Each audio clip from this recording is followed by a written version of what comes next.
It's like, hold on a second. Me feeling tired and having no energy is actually just my system being calm. Playing into misconceptions, you can just, medicate things away, and that's just not simply how it works. I have found, because of how sensitive my nervous system is, some of the things that are supposed to be regulating are very actually dysregulating to me. It's going to be a process, it's kind of like dating. It's a lot of matchmaking. My brain is so used to being in the fight or flight state that as soon as it gets calmed down, it actually sees that as a threat. That's okay. If my output isn't maximal, I need to rest.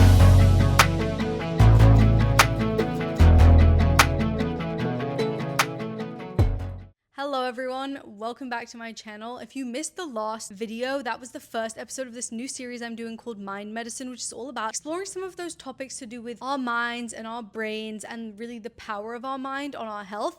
In the last one, I talked to my friend Mia, or as you might know her, Allergies with Mia on social media, all about manifestation. Today we are going to be talking all about nervous system regulation. I have my friend Pamela Miller, who is a nurse, a health educator, and a content creator. I will link her socials down below to talk about everything from what is nervous system regulation to some of the misconceptions, and also how you can actually regulate your nervous system and some of those practical practices you can do in your everyday lives. Pamela, do you want to introduce yourself a little bit more? Yeah, well, thank you so much for having me, Jenna. I am really excited to be on the second episode. So as Jenna mentioned, I am a nurse and I got really into nervous system health because I also did my master's in public health and learned a lot about healthcare as a business. But throughout all of my experiences working in healthcare and being educated on it, we never learn about nervous system health. You just really learn about being reactive and how to treat it with medications. And in my own life, I was brought up in some very reactive environments, and I was a very reactive person for a long time. So I really got into creating content using my own experiences and education, but blending some humor with it because humor is a great regulation tool. Just making people feel a little bit more at ease about it because it can be so big and scary to talk about. Yeah, I love that. I think it's so amazing how you use your personal experience and some of the things that you discovered about yourself in your journey to now shape what you're doing. I think you're so right about how healthcare is very reactive, and it's not that there's a problem with all of those things, but most of the time when you're solving a problem, you can't just attack it from a reactive standpoint. You have to be proactive and reactive. Yeah, absolutely. And just as a disclaimer too, I'm definitely not here to give, explicit medical advice, but you can't just throw medication at a problem without therapeutic and medical support for it. And I think that's largely playing into misconceptions, you can just, medicate things away. And that's just not simply how it works. Yeah, I think I've talked about this a lot online about how I truly believe that if I'm going to try a medication, I need to believe in it, whether that means just having enough understanding of what it actually does in my body, what might the side effects be, how might it help me, am I going to be on this for a long time, for a short time, really having all the information to feel comfortable about it, but also just being ready for it. If I'm not ready for it and my mind is pushing away the possibility that it's going to work, how do I expect my body to be on board? And I think just even thinking and living like our minds and bodies are separate doesn't really help our brains and bodies be on the same page, if that makes sense. No, absolutely. We're not on two different sides of the field here. We got to get off the bench and be like, all right, we're going towards the same goal, because 100%. And that's something I talk about too, is how hope, like what I've seen in healthcare with patients too, really increases somebody's ability to heal and adherence to treatment. Because if you have a chronic illness and you're just given medication without really believing in it, you're not going to be as likely to heal. And especially if you're dysregulated. So it's all relevant. And ultimately, oftentimes that journey of getting different medications can be a really long one. And so you need that level of hope, you need that level of joy, and you need that level of will to keep going in your everyday life. So I think that is such a good point. So to get into a bit of an explanation more in depth on what nervous system regulation is, can you talk a little bit about nervous system regulation, the idea of regulation versus dysregulation, how it presents and why it happens? Yeah, so there's definitely a million reasons why dysregulation can happen. But I think we just kind of throw out nervous system as this like catch-all term. And basically, body. There is the autonomic nervous system, which is running the show in terms of like running your heart rate or blood pressure, all of these things that you don't have to think about. But then that branches off into your peripheral nervous system. With the autonomic nervous system, we're really looking at the sympathetic and parasympathetic. So, when I'm sure you've heard a million times, fight or flight versus rest and digest. And that's a lot of what I learned in nursing school too, is those two different branches. But in terms of like regulation versus dysregulation, what it really means is like, even if you're a very regulated person, that doesn't mean that you're never going to get triggered.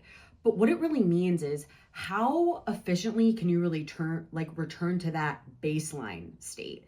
Like if you are reactive, are you able to get your heart rate down? Are you able to not let it accumulate into chronic stress? But why it happens, there's so many reasons that you could be dysregulated. Anything from maybe you're really consuming too much caffeine, you're a coffee addict. And I'm guilty of that sometimes. But I think a lot of it, and what's very popular with people discussing this is, I think a lot of people go through trauma, whether that's big T trauma, little T trauma, like accumulations of, traumatic events in their lives. And that just builds up in your body. There's a lot to talk about too between just talk therapy and somatic therapy, meaning like working it out in your body, because I think you need a combination of both. Because talk therapy, like cognitive behavioral therapy, which really gets you to challenge these beliefs that kind of lead into or keep feeding the dysregulation, that's really helpful. But you still have these traumatic responses stored in your body. So you kind of have to do a bit of both. And that's also something that I never learned about. When I was a kid, for me personally, I kind of did have a traumatic childhood, and I was put on medications very young and like wasn't really supported through that. And I know everybody was just doing the best they could. I'm definitely not blaming anyone at all. It helped me learn a lot and want to help people with this too, because you can't just throw medication at something and then have therapy intermittently too. You really kind of have to do a combination of both things. What you were saying earlier too, of the journey of like finding the right medication, whether that's for your mental health and or physical health, it's going to be a process. It's kind of like dating. It's a lot of matchmaking, trial and error, and you just have to keep going and maintain a positive mindset of, maybe this isn't a perfect fit. I'm going to give it a little bit of a go. If I have to reiterate, we're going to keep that good relationship with our doctor and be like, hey doc, I don't think this is panning out well. Can we maybe come back to finding something else? And another thing I would say is just like, it's tough because if you're not from a healthcare background, sometimes you don't know what to look for. But with mental and physical health, you have to know how to advocate for yourself or your loved ones that maybe can't do it necessarily. When you feel like something is off, you have to be like, I don't feel good.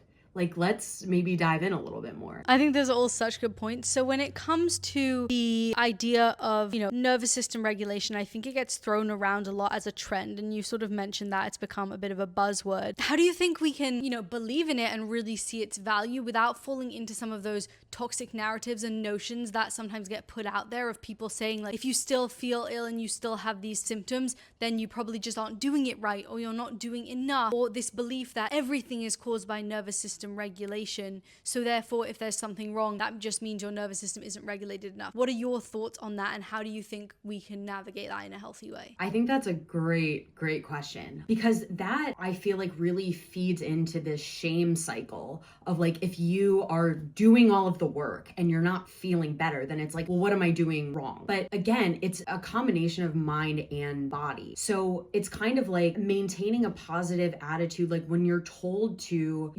maybe exercise more or change up your diet or try this different medication and adhere to that.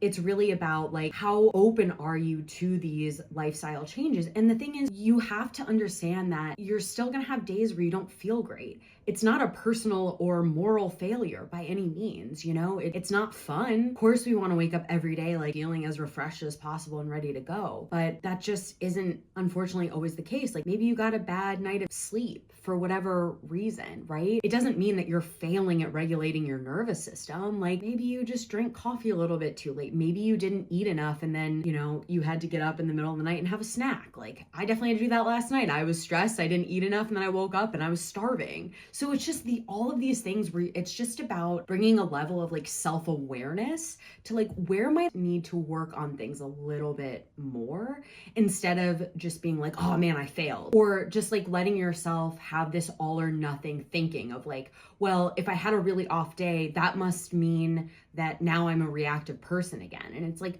no, that simply isn't the case. It's about, okay, maybe I didn't love how I responded to that, but why did I respond that way? And then just taking a step back and being like, you know what? I know it wasn't that cute. I'm gonna go apologize and realize like, yeah, maybe I was hangry, whatever the trigger was. I think it's just about how willing are you to look at some of your behaviors and question like, why did that lead you to this dysregulated response? And I think just on a physiological level with like some misconceptions, I think people just, for example, like the vagus nerve, they just kind of throw it out as a catch-all term, and not to get like too technical, but there are different aspects of the vagus nerve layers, the dorsal vagal nerve and the ventral vagal nerve. And the dorsal vagus nerve, if that's too active, that really is like someone that's very depressed and disconnected. And like that isn't just a mindset issue to like will yourself better. The ventral stimulation, that's from getting like social contact or somatic therapy, or like when you just splash some cold water on your face to kind of calm down. But you don't want your vagus nerve to be like so overreactive that you're just like in a complete state of dissociation, like, because that's also not living life. It's about how do we bring that balance to it and know there's going to be challenges, but be equipped to deal with them, like not avoiding pain. We as humans, we're very like averse to pain. We want to avoid it at all costs, and that just isn't how it works. Yeah, I think you touched on so many different good points, but I think ultimately what you said, the very first thing you said about how it's like a physiological and a mind thing. When people talk about, once you regulate your nervous system, everything gets better, I think that completely disregards how interconnected everything is. And it's sort of like a game you have to play of finding the perfect match of, okay, I'm going to regulate my nervous system with these specific exercises, and some exercises will work for one person and some won't work for somebody. Just like what you said with the vagus nerve, how there are different parts, and you don't just know which one's more active in somebody necessarily. You can't just tell that by looking at someone. So it's a very personal journey of figuring out what works. And it might be that you need to do this exercise and take this medication and do this treatment. And it's that culmination of everything that ultimately comes together. And it is a journey. It's not I figure out the solution and it works. It's a journey. And ultimately it's not about, okay, I'm going to regulate my nervous system 100% of the time. It's what you were saying earlier, which is I am going to get to the point where even when my nervous system gets dysregulated, I can get back to my baseline point. Just like with any chronic illness, it's not about can I get rid of all my symptoms? It's no, can I get to a point where I feel stable enough mentally and physically that whenever I do have a flare up, when I do have symptoms, I not only am actually going to come back to my baseline, but I actually feel confident enough and trust my body that it is going to get back to its baseline, because that allows you to continue to live your life and not pay so much allegiance to the symptoms in that moment, because you truly do trust that you're going to get back to feeling good and get back to a good point, even if that takes a day, a week, maybe even a month. Yeah, 100%. And it's kind of like what you and I have talked about before, when I've said like I have so much respect for you, like the way you make content, and you're just like, on the days I feel really good, like I can do my content, but also not beat myself up on the days that like I'm not feeling well, and understanding that's okay if my output isn't maximal. I need to rest. And it really is very similar with your mental health, to be like, yeah, I mean, you can sit there and make a content calendar and adhere to it as best as you can, but there are going to be things that happen that are sometimes out of your control, and you don't want to keep pushing too hard, because that again feeds the shame cycle, which feeds, like chronic illness and inflammation. And then again, it's a mind-body connection. So can I ask you, Jenna, because I feel like you are one of the most regulated people I've met personally, truly, like if we had a thermostat, it'd be like, right, I don't know, why am I using a thermostat in regulation? But you know what I mean, like not too hot, not too cold. No, I understand. I was following. I know you mentioned that you had gotten like a vagal stimulator, but what are some of your, like, I'd love to hear about that experience. And also like, what are some of your favorite like personal things that you like to do to kind of like bring it back down. Yes, let's definitely talk about some of those practical practices of nervous system regulation. For me, it's interesting that you say that because I have a very dysregulated nervous system, and I do feel that my body has truly been stuck in a fight or flight state for honestly as long as I can remember. And over the past 2 years, it's been a journey of slowly realizing that. I've talked about this before, but I used to do high intensity interval training every day at 6 a.m. and I loved it. And I thought that on the days I didn't do it, I didn't feel good, and I kept doing it. And it wasn't until I stopped that I realized, oh, I actually think it was making me feel good because it was causing me to cycle on adrenaline. So it was producing adrenaline, which was fueling me and basically covering up the symptoms that I was having. And I was just continually every morning was just perpetuating that cycle of running on adrenaline. And so when I stopped doing that, I was like, no, I don't feel good. I feel tired. I have no energy. And then it's like, hold on a second. Me feeling tired and having no energy is actually just my system being calm. And I was just so not used to that. It was scary. It was foreign to me. So I've really been on a journey of figuring that out and realizing how sensitive my nervous system is. Now that I am in a more regulated state than before, I'm constantly triggered by things, which doesn't feel good and feels very uncomfortable, but I know that I actually need to be in that state in order to come out the other end. And so I have found, because of how sensitive my nervous system is, some of the things that are supposed to be regulating are very actually dysregulating to me. So I've taken some medications that are to treat MCAS but cross the blood-brain barrier and are sometimes traditionally used to treat anxiety, and I have severe anxiety and OCD, and they've actually made me worse because how the doctors have described it is it's sort of a paradoxical reaction where my brain is so used to being in the fight or flight state that as soon as it gets calmed down, it actually sees that as a threat and my body starts overproducing adrenaline and cortisol. So, I won't sleep. I'm like, my body's just constantly itching everywhere. I feel so anxious and on edge, and my heart rate feels like it's constantly about to start pounding out of my chest. And there have been some medications I've tried that have had amazing effects on me in other ways that I've ultimately had to stop because of that. And so my true goal right now with my health, my main goal is to regulate my nervous system, because not only do I believe there are so many benefits just from regulating my nervous system, but that also there are some of these medications I've found that could really help me that I can't give a chance right now because of how dysregulated my system is. So as you mentioned, I told you about how I tried a vagus nerve stimulation device. I got 2 to try. I'm still testing them both out. The first one I actually have found I think is triggering my system. I think it's making it worse. I don't know if it's the placement because it's one that clips onto the ear. I'm not sure. I'm still testing it out. Maybe it was too high, but I know that I have to be very careful. Some of the other things I've done are just really treating my body well, like the basics, sleeping enough, exercising, but figuring out what works for my nervous system. I can tend to get very shaky after I exercise, so keeping it minimal, really adjusting, focusing on my breath while I exercise, so always making sure I'm doing it at the tempo of my breath, breathing in through my nose and out through my nose, because as you know, breath is one of the ways that our body signals to our brain and our nervous system that we are safe. And then also trying to keep my nutrition as balanced as I can. So I know that one of my triggers is for my mast cells, but then MCAS flare-up triggers the nervous system to be dysregulated even more is blood sugar spikes. So working on that and figuring out how I balance my nutrition. Wow. Yeah. You want to talk about self-awareness. I mean, I feel like you're so self-aware and you're tuned in to what you need to do. And I'm so empathetic because I know you have this chronic illness that every day I'm sure is a challenge, but you're like, you know what? I just have to keep reiterating and be aware of like, because some drugs, they cross the blood-brain barrier and they're going to have different effects on different people. And even that, there's so many factors that go into that. Like, you eat a certain thing and then it just like kind of cranks up the intensity of that medication and that effect. And yeah, I mean, blood sugar spikes, that's a big thing, I think, for people in general with regulation. Is just making sure that's in check so you're not having these massive swings. Ultimately, nervous system regulation, especially when you're somebody who has been really dysregulated in the past and you're trying to become more regulated, your body is so used to that. It truly takes a lot of intentional effort and it becomes a lifestyle, a real lifestyle of being so self-aware of everything that is happening in your life and how it is affecting you, and really being tuned in and dialed into how your body's responding, because it's not always extremely obvious, especially if you've been so used to being dysregulated. That is your normal. So I want to know, what do you do personally? Because I know you talked about a bit about your experience. What have been some great ways that you focus on nervous system regulation, and how do you see that playing into your daily life? Yeah, Those are great questions. And I think like for me too, it ultimately does lead to the same thing of like self-awareness. When I catch myself feeling extremely dysregulated, like taking a step back. So there are those things that like we've talked about and that I think are very like they are useful tools, like certain breathing techniques, like the box breathing where it's like breathe in for 4, hold for 4, breathe out for 4, hold for 4. Things like that are definitely useful if you're feeling like, but I think it's good to have like a toolkit in place that you're kind of doing every day. So like, for example, there's the emotional freedom technique, like tapping, where you're just tapping on acupressure points.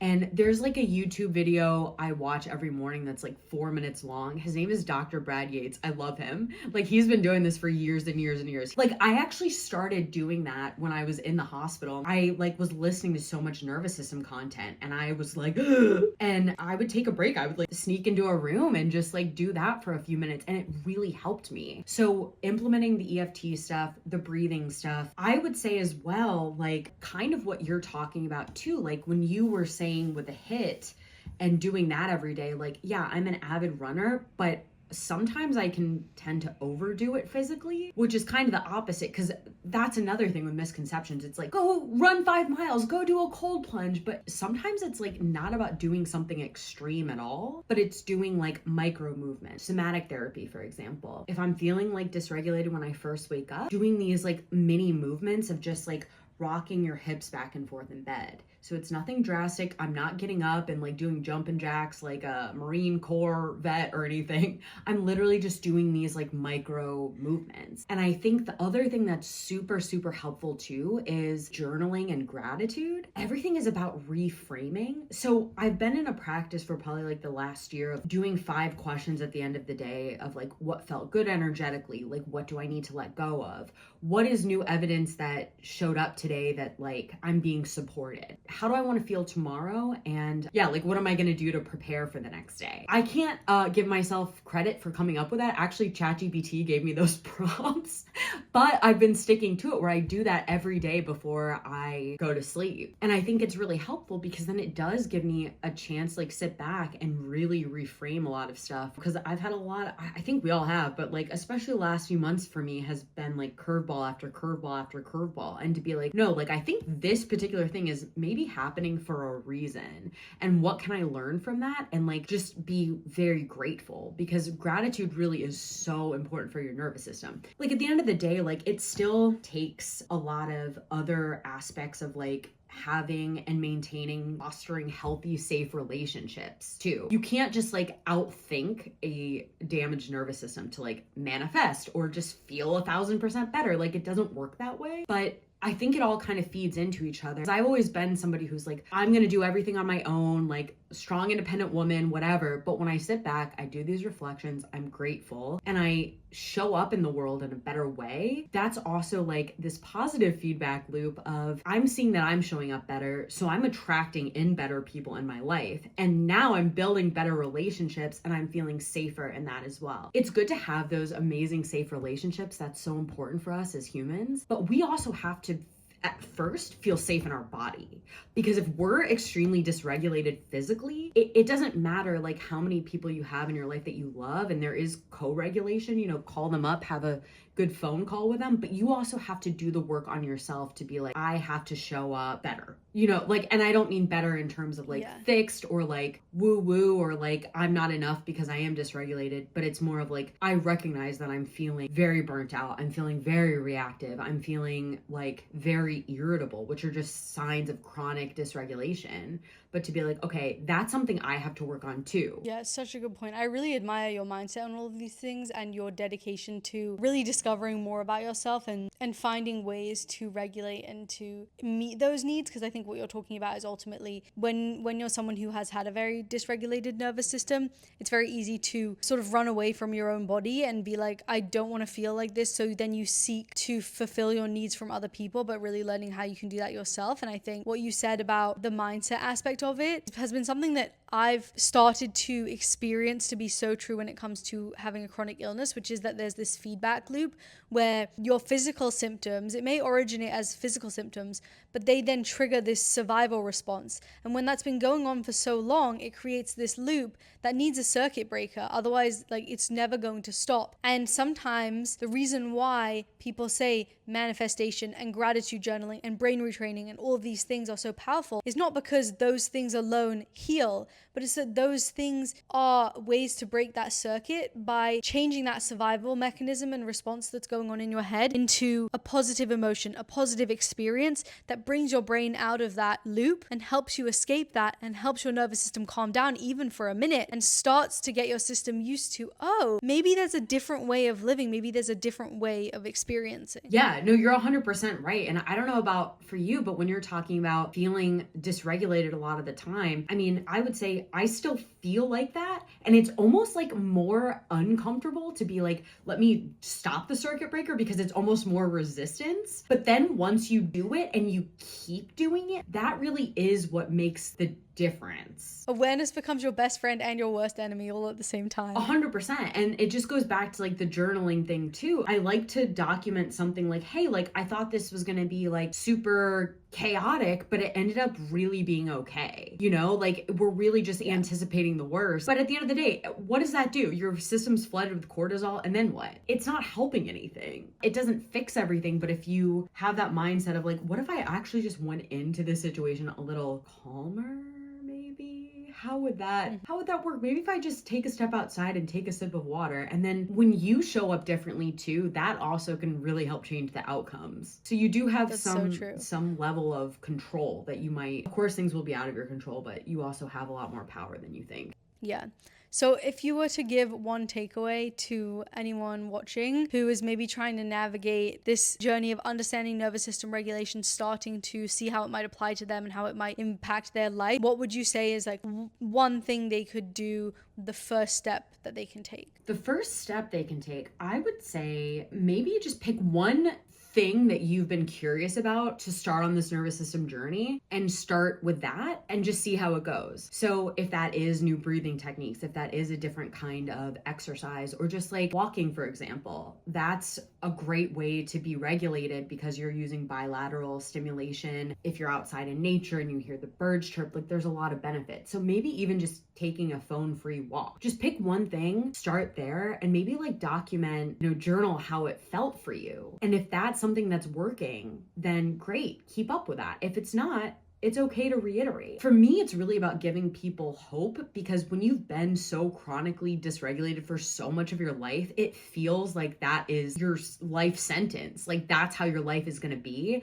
And I'm telling you, it 100% is not. If you really want to live a better life, it's possible. And like I'm still working on it every day, but like I'm so grateful that I have found different tools like podcasts and books and, pushing myself to try new things and knowing that like it 100% is possible to start healing yourself. Yeah, I couldn't have said it better. That I think is a perfect way to end. So thank you so much for doing this with me. Thank you so much for sharing your perspective and your experience. It was so great to have this conversation with you. Yeah, thank you so much, Jenna. I'm so excited to be the second guest. Let's just keep healing. Yeah. Keep on trucking, keep on breaking the circuit.